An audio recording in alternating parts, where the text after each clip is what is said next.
Breaking news చూస్తున్నారు. తెలంగాణ రాష్ట్ర చిహ్నం తుది రూపుపై ముఖ్యమంత్రి రేవంత్ రెడ్డి సమీక్ష నిర్వహించినట్టుగా తెలుస్తోంది. 3 నమూనాలను సీఎంకు చూపించారు కళాకారులు. సోషల్ మీడియాలో వైరల్గా మారాయి ఆ ఫోటోలు.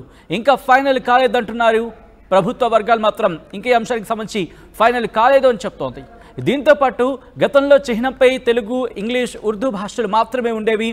ఈసారి చిహ్నంలో తెలుగు, ఇంగ్లీష్, ఉర్దూతో పాటు హిందీకి కూడా చోటు కల్పించబోతున్నారా అంటే అక్కడి నుంచి మాత్రం అవుననే ప్రచారమే జరుగుతోంది. ఇక సోషల్ మీడియాలో వైరల్ అవుతున్న ఫోటోలు ఫేక్ అంటున్నాయి ప్రభుత్వ వర్గాలు.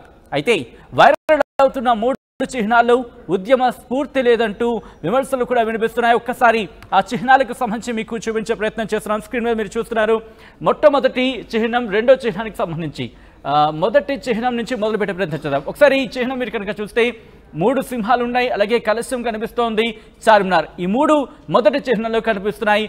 దాంతోపాటు తెలంగాణ ప్రభుత్వం అంటూ ఇటు గవర్నమెంట్ ఆఫ్ తెలంగాణ, తెలంగాణ రాష్ట్ర ప్రభుత్వం, అలాగే 4 భాషల్లో కూడా మనం చూడొచ్చు. ఇక రెండో చిహ్నానికి సంబంధించి చూస్తే 3 సింహాలు, తెలంగాణ మ్యాప్ కనిపిస్తోంది. అలాగే కిందన మనకి చూసుకుంటే కనుక బుద్ధుడి విగ్రహం మనకు కనిపిస్తోంది. ఇది రెండో చిహ్నానికి సంబంధించి. ఇక 3వ చిహ్నానికి సంబంధించి మాట్లాడే ప్రయత్నం చేసుకుందాం. ఇక్కడ 3 సింహాలు, అలాగే సూర్యకిరణాలతో పాటు అమరవీరుల స్తూపానికి సంబంధించి కూడా మనం కిందన చూడొచ్చు. సో ఇటువంటి ముఖ్యంగా ఈ అంశానికి సంబంధించి, ఈ చిహ్నాలకు సంబంధించి డిస్కషన్ జరుగుతోంది. సోషల్ మీడియాలో విస్తృతంగా ప్రచారం జరుగుతోంది. ఈ నేపథ్యంలో తెలంగాణ రాష్ట్ర చిహ్నానికి సంబంధించి తెలంగాణ సర్కార్ ఏం చేయబోతోంది, ఎటువంటి అంశాలను పరిగణలోకి తీసుకుంటోంది, ఎటువంటి అంశాలను పరిశీలిస్తోందో తెలుసుకునే ప్రయత్నం చేద్దాం. మా ప్రతినిధి మధు అప్డేట్స్ అందించేందుకు లైవ్లో సిద్ధంగా ఉన్నారు. అంతకన్నా ముందు ఇదే అంశానికి సంబంధించి కాంగ్రెస్ నేత అద్దంకి దయాకర్తో మా ప్రతినిధి ఢిల్లీశ్వరి మాట్లాడారు. ఒకసారి అద్దంకి దయాకర్ ఏమన్నారో చూద్దాం. కాకతీయ కళతోరణం మరియు చార్మినార్ ఈ 2 గుర్తులు కూడా తీసివేస్తున్నారు అని చెప్పేసి అంటున్నారు. ఇది ఎంతవరకు నిజమండి? అది వాస్తవంగా లోగో రాని అమ్మ, దానికి రాకముందే ఏదో అమ్మటారుగా తెలంగాణలో పిల్ల పుట్టకముందే కుల్లాయి గుట్టించే పరిస్థితులు ఎందుకు? ప్రతిదీ కూడా అందరినీ సంతృప్తిపరిచే కార్యాచరణ ఉంటుంది. దాంట్లో వాళ్ళు ఊహిస్తున్నట్టుగా ఉండదు, ఏదో తెలంగాణ ప్రభుత్వం తప్పు చేస్తున్నది, తెలంగాణ కాంగ్రెస్ పార్టీ ఏదో తప్పు చేస్తుందనే ఆలోచన ఉండదు. రాచరికపు గుర్తులు అని చెప్పేసి అని అంటున్నారు. దీనిపైన మేము ఎంత దూరమైనా వెళ్తామని చెప్పేసి కేటీఆర్ గారు అని అంటున్నారు. మీరు ఏమంటారండి దీనిపై? ఎంత దూరమైనా వెళ్ళమనండి అంటే ఎట్లా కాదు సార్, అంటే ఇది అంతా చారిత్రక వైభవం. గీతంలో ఏమో కీర్తించిండ్రు, తర్వాత ఏమో రాచరికం అని చెప్పేసి తీసేసినాము అని అంటున్నారు, తీసేస్తామని.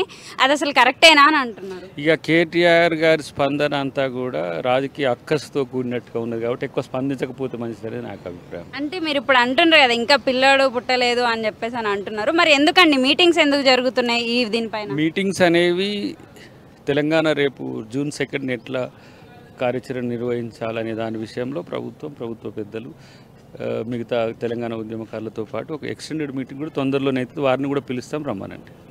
అందశ్రీ గారి పాటకి కీరవాణి గారు మ్యూజిక్ చేస్తున్నారు అన్నారు. ఒక ఆంధ్ర పర్సన్ని మీరు ఎలా చేస్తారని చెప్పేసి తెలంగాణ ఆర్టిస్టులు. నా దృష్టిలో కళాకారులకు తెలంగాణ ఆంధ్ర లేదు, కానీ కీరవాణి గారి కంటే ముందు రామకృష్ణ గారు కూడా తెలంగాణ పాట పాడిండ్రు. సో వారు ఆంధ్ర అని అనుకోలేదు. కళాకారు ఆయన ఆస్కార్ స్థాయి అవార్డు.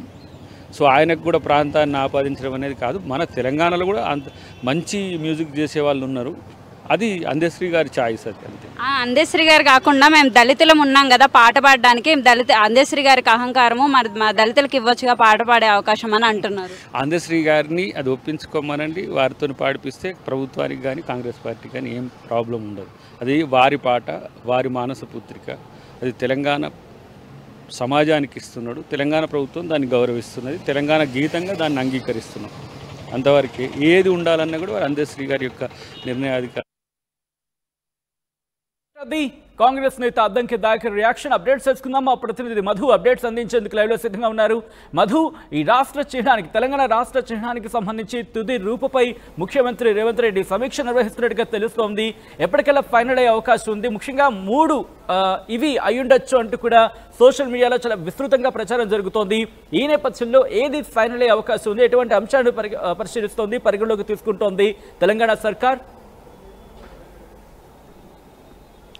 ఎగ్జాక్ట్లీ ఎవరైతే చిహ్నాన్ని రూపొందిస్తూ ఉన్నారో కళాకారులు, ఆయన రుద్ర రాజేశం, ఆయనతో భేటీ అయ్యారు. ఆయనతో పాటు కొద్దిమంది కీలకకు సంబంధించినటువంటి అధికారులు, తర్వాత కీలక నాయకులు కాంగ్రెస్ పార్టీకి సంబంధించిన వాళ్ళు జాయిన్ అయ్యారు. మంత్రి జూపల్లితో పాటు అద్దంకి దయాకర్ కావచ్చు, తర్వాత కళాకారులు కొంతమంది వీళ్ళంతా కూడా జాయిన్ అయ్యారు.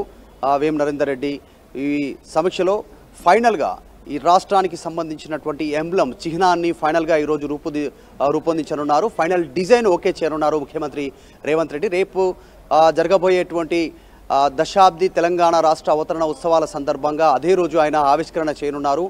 దాంట్లో చాలా స్పష్టంగా చెప్పే ప్రయత్నం చేశారు ముఖ్యమంత్రి రేవంత్ రెడ్డి. పోరాటానికి తర్వాత దీనికి సంబంధించినటువంటి దాంట్లో పోరాటానికి తర్వాత బలిదానాలు ఇచ్చినటువంటి దానికి రెండు దృష్టిలో పెట్టుకొని ఆయనకు సంబంధించి రాష్ట్ర లోగో ఉంటుందని చెప్పారు.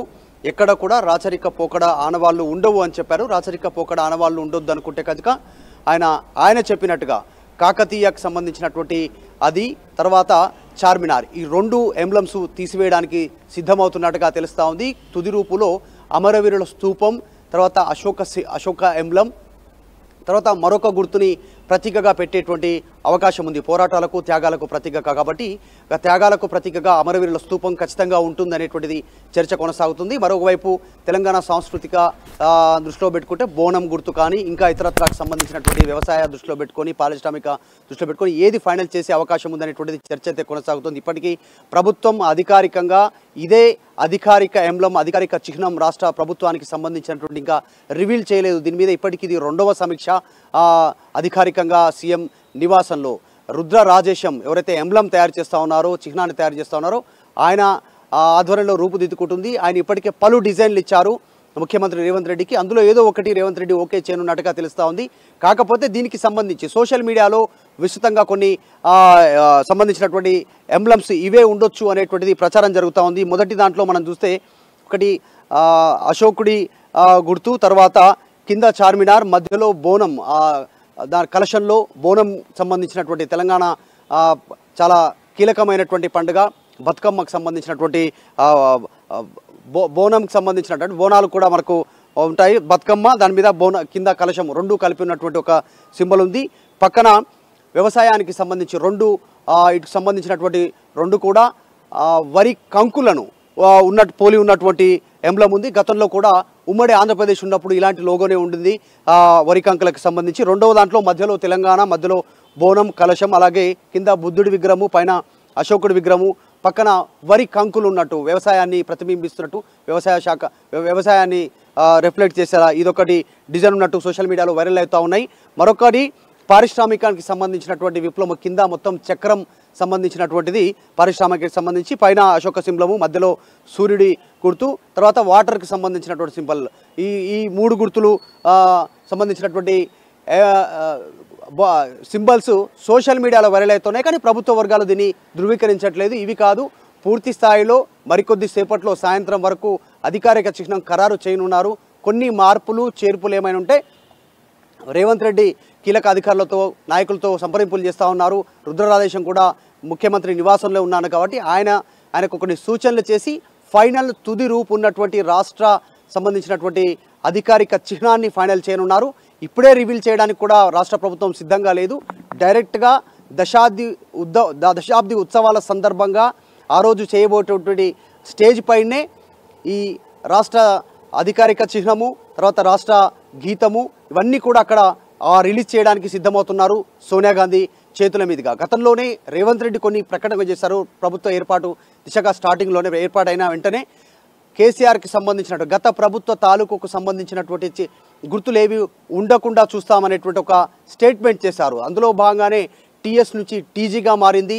తర్వాత ఇప్పుడు అనేక శాఖలకు సంబంధించి వాళ్ళు ఆల్రెడీ ట్విట్టర్ అకౌంట్స్తో సహా వెబ్సైట్స్తో సహా అన్నీ మార్చుకుంటున్నారు. సింబల్స్ ఎంబ్లమ్స్ అన్నీ మారుస్తున్నారు. ఇప్పుడు డైరెక్ట్గా రాష్ట్ర అధికారిక చిహ్నము అధికారిక గీతాన్ని పూర్తి స్థాయిలో మారుస్తూ ఉన్నటువంటి పరిస్థితి. జూన్ 2 వరకు అసలైనటువంటి సింబల్ ఏది అనేటువంటిది బయటకు వచ్చే అవకాశం లేదు. అత్యంత గోప్యంగా అత్యంత సీక్రెట్గానే దీనికి సంబంధించినటువంటి వర్క్ జరుగుతూ ఉంది రుద్ర రాజేశం ఆధ్వర్యంలో. కేవలం సీఎంతో పాల్గొన్నటువంటి మరికొద్ది మంది ముఖ్యులకు మాత్రమే అసలైన లోగో ఏంటి అనేది తెలుస్తూ ఉంది. అందులో మాత్రం ఖచ్చితంగా అమరవీరుల స్తూపాన్ని ఇంక్లూడ్ చేయడానికి రాష్ట్ర ప్రభుత్వం సిద్ధంగా ఉంది. పోరాటం, త్యాగఫలం ఈ రెండింటిని దృష్టిలో పెట్టుకుంటే త్యాగాలకు గుర్తుగా తెలంగాణలో అమరవీరుల స్తూపాన్ని గుర్తిస్తారు కాబట్టి అమరవీరుల స్తూపం ఉంటుంది. మరి పోరాట ఫలితంగా ఏ అంశాన్ని ఏ సింబల్ని అందులో గుర్తుగా తీసుకుంటారు అనేటువంటిది చూడాలి. ప్రస్తుతానికి మాత్రం సోషల్ మీడియాలో దీనిపైన భిన్న అభిప్రాయాలు సంబంధించినటువంటి అభిప్రాయాన్ని వ్యక్తపరుస్తూ ఉన్నారు ప్రజలు, తర్వాత వివిధ సంబంధించినటువంటి పార్టీ నాయకులు. అయితే ఇప్పటికే అంటే ఈ మూడు చిహ్నాన్ని పరిశీలిస్తున్నారనే అంశానికి సంబంధించి సోషల్ మీడియాలో విస్తృతంగా ప్రచారం జరుగుతున్న నేపథ్యంలో ఈ మూడిటిని కాకుండా వేరే అంశానికి సంబంధించి అంటే వేరే చిహ్నాన్ని కనుక ప్రెజెంట్ చేసే అవకాశాలు కూడా ఉన్నాయనుకోవాలి. ఎందుకంటే ప్రస్తుతం ఇవి సోషల్ మీడియాలో చక్కలు కొడుతున్న నేపథ్యంలో మార్పులకు సంబంధించి ఒక కొత్త చిహ్నాన్ని ఆలోచించే అవకాశం ఉందా? దానికి సంబంధించిన డిస్కషన్ జరుగుతుందా? దీనికి సంబంధించిన ఇన్ఫర్మేషన్ అందుతుందా మనకి మధు? ఎగ్జాక్ట్లీ కేటీఆర్ ఆల్రెడీ దీనిపైన ఒక ట్వీట్ చేశారు. ఆ ట్వీట్లో చాలా స్పష్టంగా కాకతీయ రాజులకు సంబంధించినటువంటి ఆ సింబల్ని తీసివేస్తామని చెప్పడంతో అది రాజరిక పోకడలకు అనుకూలం కాదు. తెలంగాణలో గొలుసుకట్టు చెరువులు నిర్మించడం కావచ్చు, ప్రజల సుఖశాంతుల కోసం వాళ్ళు వ్యవహరించినటువంటి విధానం కావచ్చు, అంతా కూడా తెలంగాణ ఇప్పటికీ ఇంకా సుభిక్షంగా ఉండడానికి ప్రధాన కారణం ఆ రోజు కాకతీయ రాజులు తీసుకున్నటువంటి కొన్ని కీలకమైనటువంటి నిర్ణయాలు. సో దాన్ని రాజరిక పోకడల కింద చూడొద్దు అనేటువంటి ఒక స్టేట్మెంట్ కేటీఆర్ చేశారు. అలాగే చార్మినార్ హైదరాబాద్ అనగానే చార్మినార్ గుర్తొస్తుంది. అప్పటి గోల్కొండకు సంబంధించినటువంటి యాదవ సామ్రాజ్యం నుంచి తీసుకుంటే తర్వాత నవాబుల రాజ్యం వరకు ఇదంతా కూడా ఒక గుర్తుగా ఉంటుంది. ఈ రెండింటిని ఎలా తీసివేస్తారు? అదే ఆ రాష్ట్ర అధికారిక గీతానికి సంబంధించినటువంటి ఏదైతే అందశ్రీ రాసినటువంటి గేయానికి సంబంధించిన దాంట్లో కాకతీయులకు సంబంధించినటువంటి జయ జయ తెలంగాణ, కాకతీయ రాజులకు సంబంధించి, తర్వాత గోల్కొండ కిల్లాకు సంబంధించి గోల్కొండ రాజులు, తర్వాత చార్మినార్ అనేటువంటి పదాలు టూ లైన్స్ ఉన్నాయి. మరి రాష్ట్ర అధికారిక గీతంగా తీసుకుంటున్నటువంటి దాంట్లో మాత్రం కాకతీయుల గురించి, చార్మినార్ గురించి, గోల్కొండ గురించి అక్కడ మెన్షన్ చేస్తున్నటువంటి ప్రభుత్వం అధికారిక చిహ్నానికి వచ్చేసరికి మాత్రం చార్మినారు అదే కాకతీయులకు సంబంధించినటువంటి గుర్తులను ఏ రకంగా తొలగిస్తూ ఉన్నారు. ఇది రాజరికానికి సంబంధించినటువంటి గుర్తులు అయితే రాజరికానికి సంబంధించినటువంటి అవే పదాలను లైన్లను గీతంలో ఎందుకు పెడుతున్నారు అంటూ కేటీఆర్ ప్రశ్నిస్తూ ఉన్నటువంటి పరిస్థితి ఉంది. సో ఇది చాలా వివాదంగా మారే అవకాశం ఉంది. ప్రస్తుతం రాష్ట్ర వ్యాప్తంగా దీనికి సంబంధించి భిన్న అభిప్రాయాలు వ్యక్తమవుతున్నాయి. వితిన్ ద కాంగ్రెస్ పార్టీలో కూడా కొద్దిమంది దీనిపైన నోరు మెదపడానికి సిద్ధంగా లేరు. అంటే అనవసరంగా రాష్ట్ర చిహ్నాన్ని మారుస్తూ వివాదాలకు కేంద్ర బిందువు అవుతున్నామా, కొత్తగా ప్రభుత్వంలోకి వచ్చిన తర్వాత అనేటువంటి అభిప్రాయాన్ని వ్యక్తం చేస్తూ ఉన్నారు. ప్రస్తుతానికి మాత్రం ఏది ఏమైనా రాష్ట్ర అధికారిక చిహ్నాన్ని గీతాన్ని మార్చడానికి జూన్ 2వ తారీఖు రోజున అధికారికంగా లాంచ్ చేయడానికి ముఖ్యమంత్రి రేవంత్ రెడ్డి సిద్ధంగా ఉన్నారు. రైట్ మధు, తెలంగాణ రాష్ట్ర చిహ్నం తుది రూపుపై ముఖ్యమంత్రి రేవంత్ రెడ్డి సమీక్ష నిర్వహిస్తున్నారు. 3 నమూనాలను సీఎంకు చూపించారు కళాకారులు. ఇక సోషల్ మీడియాలో వైరల్గా మారాయి ఫోటోలు. ఇంకా ఫైనల్ కాలేదంటున్నారు ప్రభుత్వ వర్గాలు. గతంలో చిహ్నంపై తెలుగు, ఇంగ్లీష్, ఉర్దూ భాషలు మాత్రమే ఉండేవి. ఈసారి చిహ్నంలో తెలుగు, ఇంగ్లీష్, ఉర్దూతో పాటు హిందీకి కూడా చోటు కల్పించబోతున్నట్టు తెలుస్తోంది. ఇక సోషల్ మీడియాలో వైరల్ అవుతున్న ఈ ఫోటోలు అయితే ఇవి ఫేక్ అంటోంది ప్రభుత్వం కావచ్చు, లేదా ప్రభుత్వ వర్గాలు కావచ్చు. దీంతో పాటు ఈ వైరల్ అవుతున్న 3 చిహ్నాల్లో ఉద్యమ స్ఫూర్తి లేదంటూ విమర్శలు వినిపిస్తున్నాయి. దీంతో ప్రతిపక్షాలు కూడా ఇప్పుడు సోషల్ మీడియా వేదికగా విమర్శల వర్షం కురిపిస్తోంది. ఈ నేపథ్యంలో ఏం జరగబోతోంది? తెలంగాణ రాష్ట్ర చిహ్నాన్ని అంటే ఏవైతే సోషల్ మీడియాలో చక్కలు కొడుతున్నాయో ఈ మూడిట్లో ఒకటిని ఎంపిక చేయబోతోందా, లేకపోతే ఈ మూడిటి నుంచి కొన్ని అంశాలను సేకరించి మరొక చిహ్నాన్ని రూపుదిద్దే అవకాశం ఉందా, లేకపోతే రూపుదిద్దే చిహ్నానికి సంబంధించి ఎటువంటి అంశాలను పరిగణలోకి తీసుకోబోతోంది, ఎటువంటి అంశాలను జోడించబోతోందని ఉత్కంఠ చర్చ మాత్రం ఇప్పుడు తెలంగాణలో జోరుగా సాగుతోంది.